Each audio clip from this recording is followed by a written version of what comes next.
Merhabalar.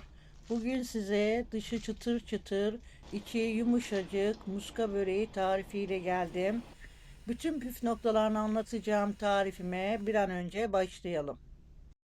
Ben tarifimde 2 adet soğan kullandım. Gayet ince bir şekilde doğrayalım.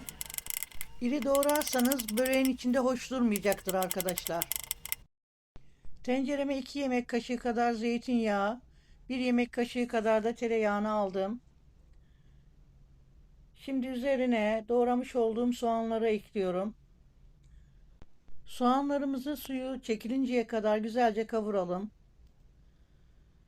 Üzerine ben kıymamı ekliyorum. 300 gram kadar kıyma kullandım. Kıymamızı da güzelce kavuralım.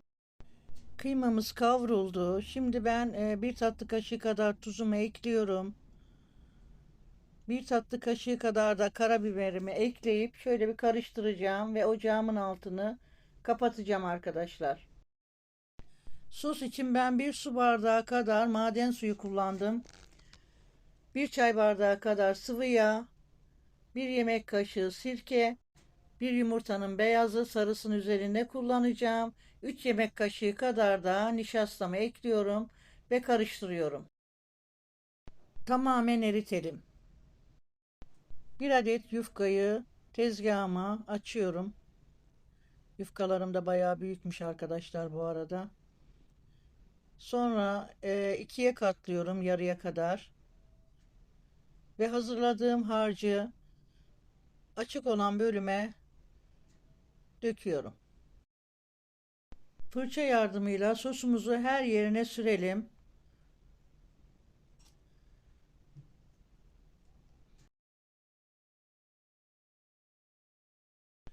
Diğer yarısını yufkamızın üzerine kapatalım. Ve bu kısma da tekrardan sosumuzdan şöyle bir dolaştırıyorum. Fırça yardımıyla tekrar her tarafına ulaştıralım. Sosumuzu tamamen sürdükten sonra arkadaşlar ben şu kenar kısımlarında kalan bölümü de göstereceğim size. Buralar genelde kullanılmıyor veya kalıyor. Bunları da keserek yufkanın üzerine seriyorum ki ziyan olmasın. Onlar da kullanılmış olsun.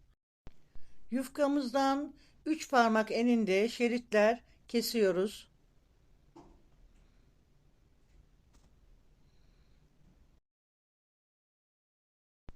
Hazırlamış olduğumuz kıymalı harcı şeritlerimizin üst kısmına bir miktar koyalım. Şimdi dış kenarından tutup ikiye katlayarak üçgen şekli verelim. Sonra çapraza tekrardan bu tarafa bu şekilde şeritlerimizi saralım. Çok kolay gördüğünüz gibi. Tarifimde 5 adet yufka kullandım. Benim için biraz fazla olacak. Bir kısmını da difrize atacağım. Fazla olarak yaptığım börekleri tepsime dizdim. Dondurucuda biraz beklettim. Gördüğünüz gibi bu şekilde sertleştiler.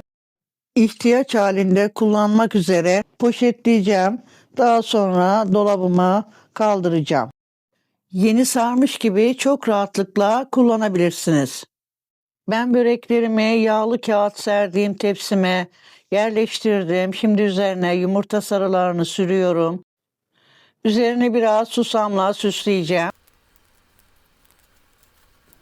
Ve 180 derece önceden ısıtılmış fırında pişmeye göndereceğim.